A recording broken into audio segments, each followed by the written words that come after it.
आइए भक्तों, आज हम सब मिलकर श्री शिव महापुराण की कथा सुनते हैं। श्री शौनक जी के साधन विषयक प्रश्न करने पर महर्षि सूत जी का उन्हें श्री शिव पुराण की उत्कृष्ट महिमा का सुनाना। श्री शौनक जी ने पूछा, महाज्ञानी सूत जी, आप संपूर्ण सिद्धांतों के ज्ञाता हैं। प्रभु मुझसे पुराणों की कथाओं के सारत्व का विशेष रूप से वर्णन कीजिए। ज्ञान और वैराग्य सहित भक्ति से प्राप्त होने वाले विवेक की वृद्धि कैसे होती है तथा साधु पुरुष किस प्रकार अपने काम क्रोध आदि मानसिक विकारों का निवारण करते हैं। इस घोर कली काल में जीव प्राय आसुर स्वभाव के हो गए हैं। उस जीव समुदाय को शुद्ध बनाने के लिए सर्वश्रेष्ठ उपाय क्या है? आप इस समय मुझे ऐसा कोई शाश्वत साधन बताइए जो कल्याणकारी वस्तुओं में भी सबसे उत्कृष्ट एवं परम मंगलकारी हो, पवित्र करने वाले उपायों में भी सर्वोत्तम पवित्र कारक उपाय हो। तात वह साधन ऐसा हो जिसके अनुष्ठान से शीघ्र ही अंतकरण की विशेष शुद्धि हो जाए। उससे निर्मल चित्त वाले पुरुष को सदा के लिए शिव की प्राप्ति हो जाए। श्री सूत जी ने कहा, मुनि श्रेष्ठ शौनक जी, तुम धन्य हो, क्योंकि तुम्हारे हृदय में पुराण कथा सुनने का विशेष प्रेम एवं लालसा है। इसलिए मैं शुद्ध बुद्धि से विचार करके तुम्हें परम उत्तम शास्त्र का वर्णन करता हूँ। वत्स, वह संपूर्ण शास्त्रों के सिद्धांत से संपन्न, भक्ति आदि को बढ़ाने वाला तथा भगवान शिव को संतुष्ट करने वाला है। कानों के लिए रसायन, अमृत स्वरूप तथा दिव्य है। तुम उसे सुना करो। मुने, वह परम उत्तम शास्त्र है श्री शिव पुराण, जिसका पूर्व काल में भगवान शिव ने ही प्रवचन किया था।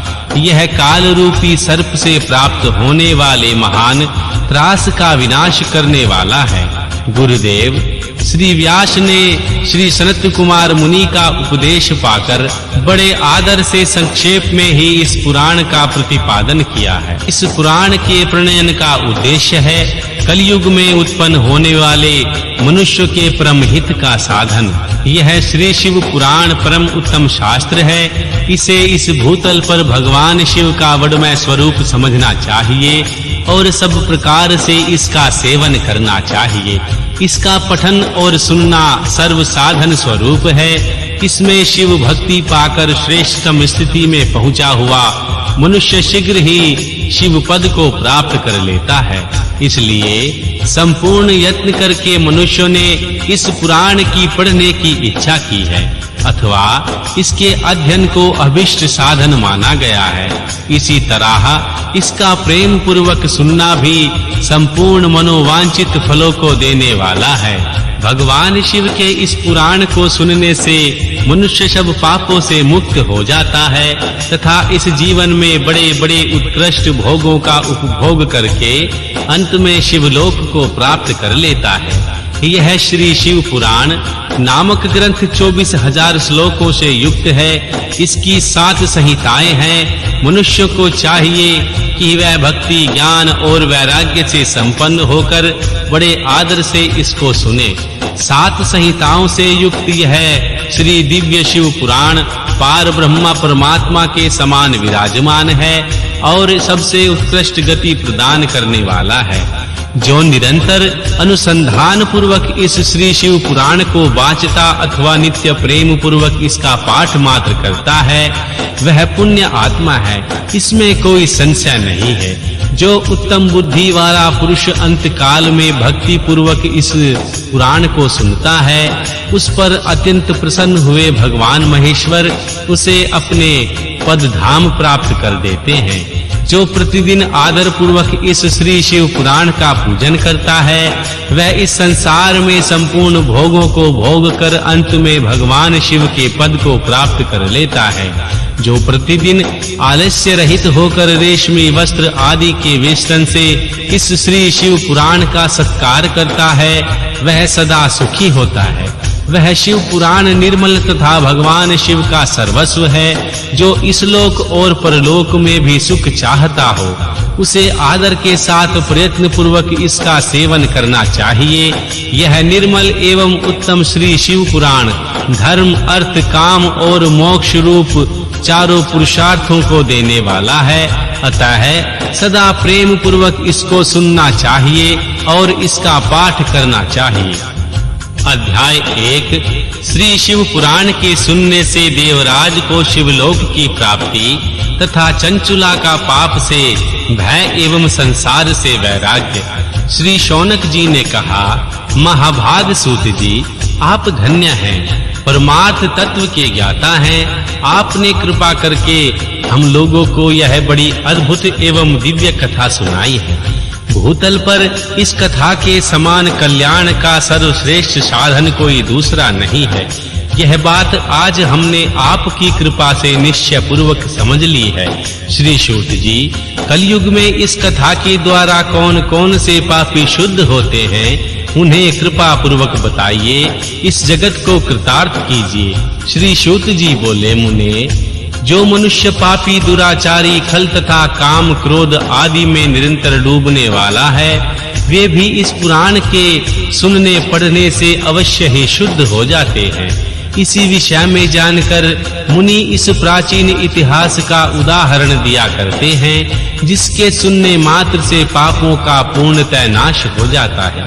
पहले की बात है, कहीं किरातों के नगर में एक ब्राह्मण रहता था, जो ज्ञान में अत्यंत दुर्बल, दरिद्र, रस बेचने वाला तथा वैदिक धर्म से विमुख था। वह स्नान, संध्या आदि कर्मों से भ्रष्ट हो गया था और वैश्यवृत्ति में तत्पर रहता था। उसका नाम था देवराज।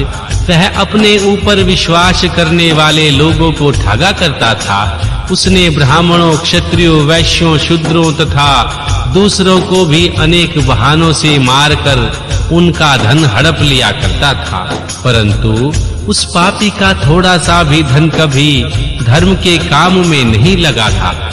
वह वेश्यागामी तथा सब प्रकार से आचार भ्रष्ट था। एक दिन घूमता घामता वह देवयोग से प्रतिष्ठानपुर झूसी प्रयाग में जा पहुंचा। वहां उसने एक शिवालय देखा, जहां बहुत से साधु महात्मा एकत्रित हुए थे। देवराज उस शिवालय में ठहर गया, किंतु वहां उस ब्राह्मण को बुखार आ गया। उस बुखार से उसको बड़ी पीड़ा होने लगी। वहां एक ब्राह्मण देवता श्री शिव पुराण की कथा सुना रहे थे। बुखार में पड़ा हुआ देवराज ब्राह्मण के मुखार बिंद से निकली हुई उस श्री शिव कथा को निरंतर सुनता रहा। एक मास के बाद वह बुखार से अत्यंत पीड़ित होकर चल बसा। यमराज के दूत आए और उसे पाशों में बांधकर बलपूर्वक यमपुरी ले गए। इतने में ही श्री शिवलोक से भगवान शिव के पार्षद गण आ गए और उनके गौर अंग कर्पूर के समान उज्जवल थे। हाथ त्रिशूल से सुशोभित हो रहे थे। उनके संपूर्ण अंग भस्म से उद्भासित थे और रुद्राक्ष की मालाएं उनके शरीर की शोभा बढ़ा रही थी। वे सब के सब क्रोध पूर्वक यमपुरी में गए और यमराज के दूतों को मार पीट कर बारंबार धमकाकर उन्होंने श्री देवराज को उनके चंगुल से छुड़ा लिया। अत्यंत अद्भुत विमान पर बिठाकर जब वे शिवदूत कैलाश जाने को तैयार हुए, उस समय यमपुरी में बड़ा भारी कोलाहल मच गया। उस कोलाहल को सुनकर धर्मराज अपने भवन के बाहर आए और उन्होंने रुद्रों के समान प्रतीत होने वाले उन चारों दूतों को देखकर धर्मज्ञ धर्मराज ने उनका विधि पूर्वक पूजन किया और ज्ञान दृष्टि से देखकर सारा वृतांत जान लिया। उन्होंने भय के कारण भगवान शिव के उन महात्मा दूतों से कोई बात नहीं पूछी, उल्टे उनकी पूजा एवं प्रार्थना की। तत्पश्चात वे शिवदूत कैलाश को चले गए और वहां पहुंचकर उन्होंने उस ब्राह्मण को दया सागर सांब सदाशिव के हाथों में दे दिया। श्री शौनक जी ने कहा, महाभाग सूत जी, आप सर्वज्ञ हैं। महामते, आपके कृपा प्रसाद से मैं बारंबार कृतार्थ हुआ हूँ। इस इतिहास को सुनकर मेरा मन अत्यंत आनंद में निमग्न हो गया है। अतः भगवान शिव में प्रेम बढ़ाने वाली शिव संबंधिनी दूसरी कथा को भी कहिए।